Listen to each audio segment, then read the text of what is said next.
Hi everyone, Aaron here, and welcome back to the channel. Boy, I gotta tell you, I spent 8 hours yesterday editing a video to have it ready for today, only to have it immediately hit with a copyright claim as soon as I uploaded it. YouTube's system for copyright claims and content disputes is just totally out of control. Everything about my videos, how I use content, how I do them is so obviously fair use.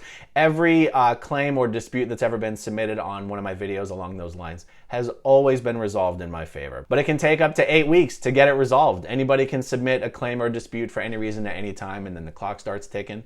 It can take up to 8 weeks. So anyway, there's bigger problems in life. It does give us an opportunity to discuss a very important subject, and that is Scientology's view on young teenage children. What did L. Ron Hubbard say about how young teenagers should be viewed and thought of and treated with respect to the group? Mike Rinder did a blog post on this last week, and as soon as I saw it, I was like, we got to do a video on this.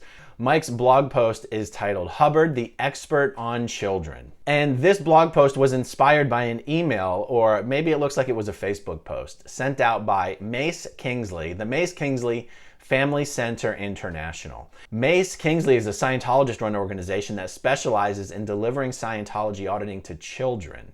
Children of all ages, teenagers, preteens, adolescents, toddlers, infants, even newborns. Let's take a look at this post and we'll break down what it means. It begins with, Ron says, quote, "Now when children have too many overts and withholds against their parents, they make life miserable for their parents. This is the darndest thing you ever heard of. When they have too many overts and withholds against their parents, they make life miserable for their parents.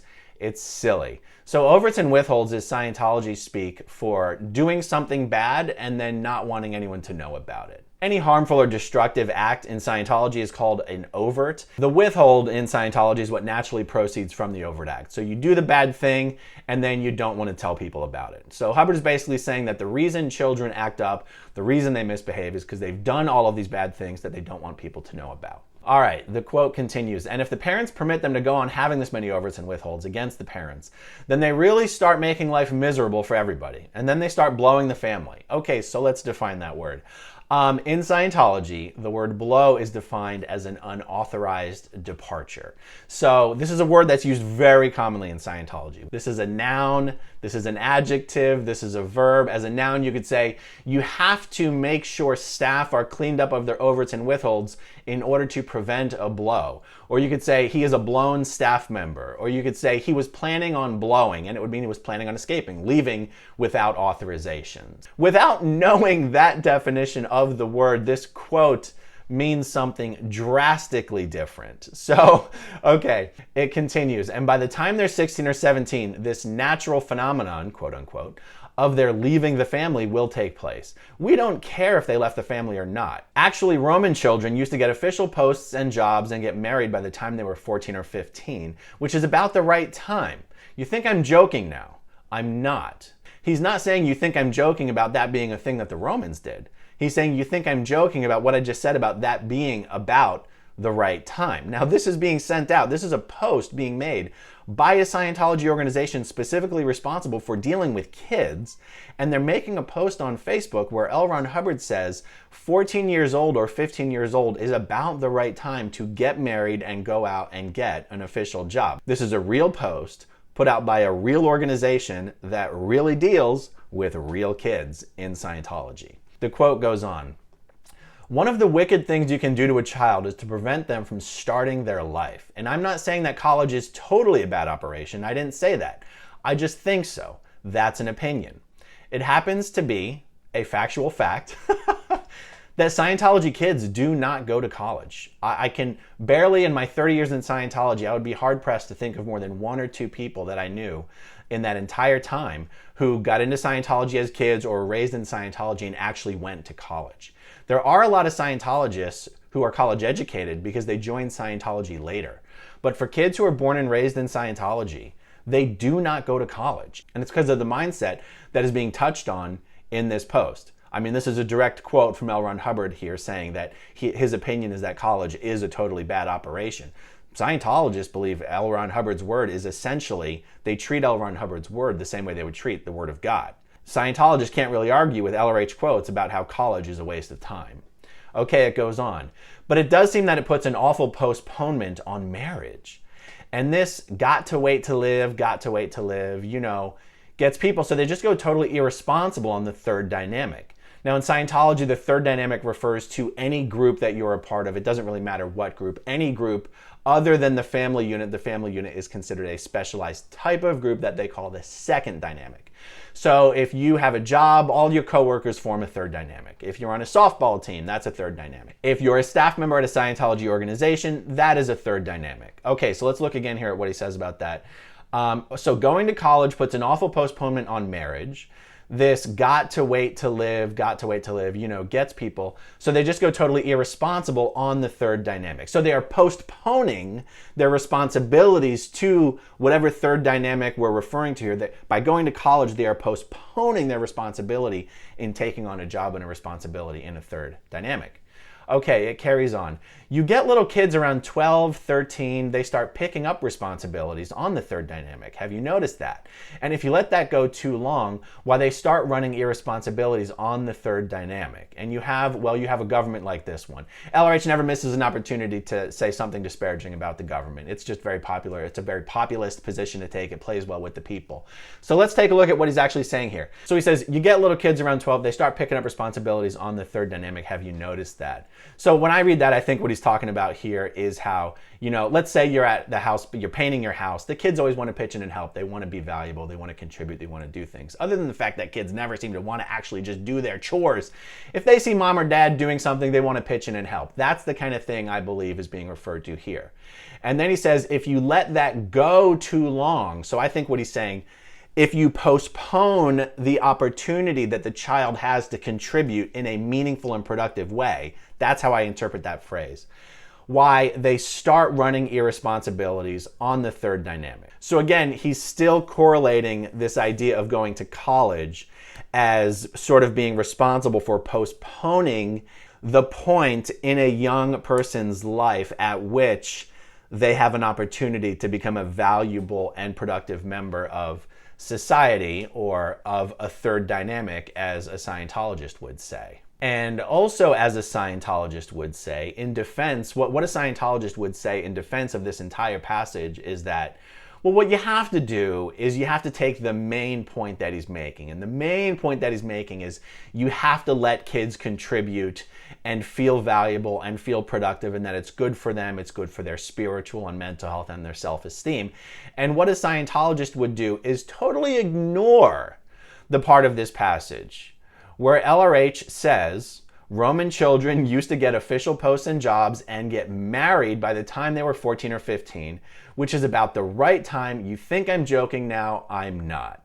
They would literally pretend like the part of the passage where LRH says you should get married and get a job at 14 or 15 years old isn't a real part of the passage, and it's just some sort of allegory or something. It's not. It really is what L. Ron Hubbard is saying there. Okay, let's look at the rest of this post. Mike says, someone sent me this recent Facebook post from Mace Kingsley. It highlights one of the more sinister aspects of Scientology, the enormous amount of false, often harmful, and sometimes dangerous information Hubbard spewed forth about children.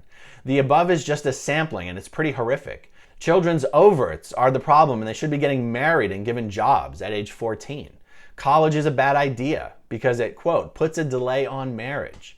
What a crackpot. And you only have to look at his life to see just how worthy his opinions and advice are. He abandoned his first two children, Katie and Ron Jr. Ron Jr. was also called Nibs.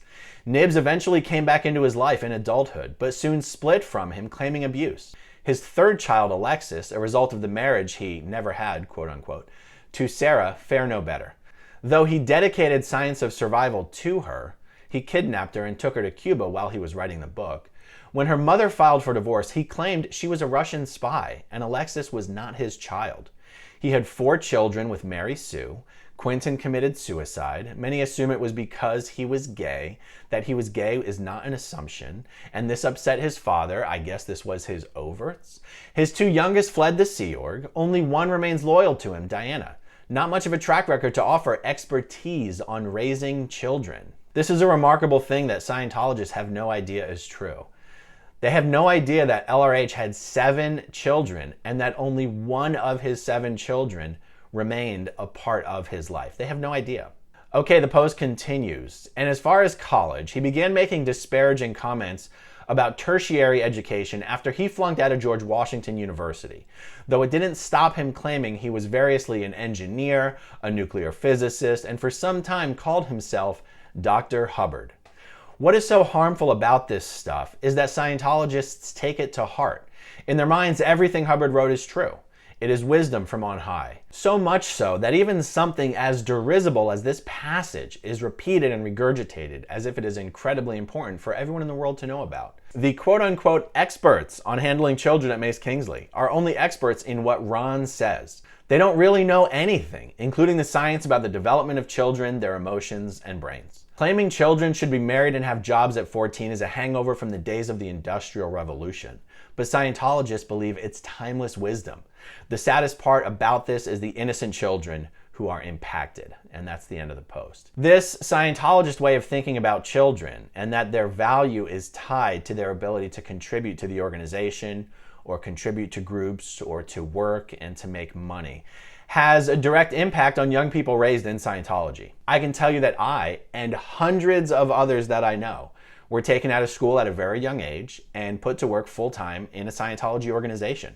I was taken out of school at 12 years old and became a full-time Scientology staff member for the most part from the age of 12 years old to the age of 26 years old. I did not finish middle school. I did not finish high school. I never got an equivalency degree. Formal education is simply not something that is valued in Scientology. It is not considered important beyond just being literate enough to be able to read and understand Scientology itself. Part of this stems from Scientologists' belief that we are all immortal spiritual beings who've been around for trillions and trillions of years. We've lived so many lifetimes in so many galaxies and even different universes that anything you could ever hope to achieve in this lifetime, or anything a conventionally thinking person could hope to achieve in this lifetime, to aspire to be, professionally speaking, a scientist, engineer, astronaut, CEO, whatever it is, it doesn't really matter.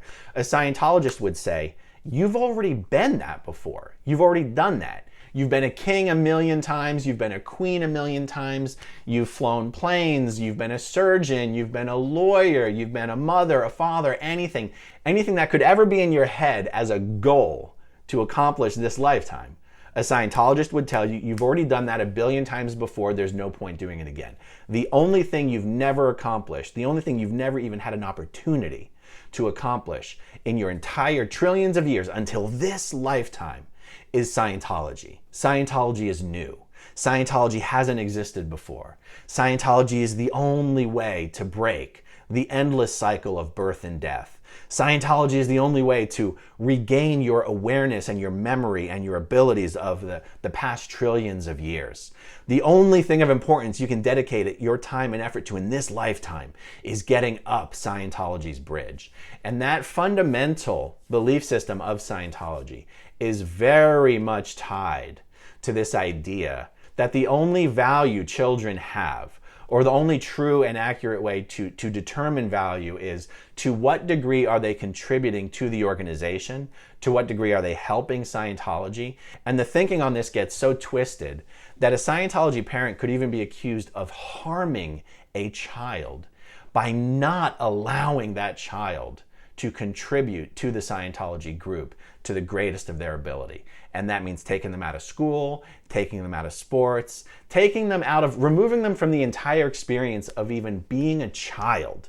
Because a Scientologist would say, there's really no such thing as a child. You're just an immortal spiritual being who happens to be in a young body at the moment. And there's nothing unique or special about that stage of life, and that you can actually do harm to this being by forcing them to act as a child and limiting their ability to contribute, that you're actually doing spiritual, mental, psychic harm to them by not allowing to fully actualize themselves in life and in the real world and contribute to the same level that the adults that they see in their environment are contributing. The Scientology way of viewing kids is really messed up. This blog post by Mace Kingsley and this other commentary from Mike really just scratches the surface, but I think it really does at least give people a good idea of what it's all about. All right, everyone, that is all I have for now. Thank you for watching. Thank you to everyone who watches until the very end, and I'll talk to you soon. Bye.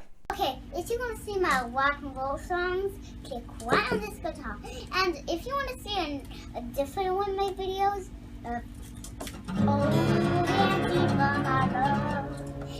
then you could click right inside here. If you have subscribed or not, subscribe right here. Bye.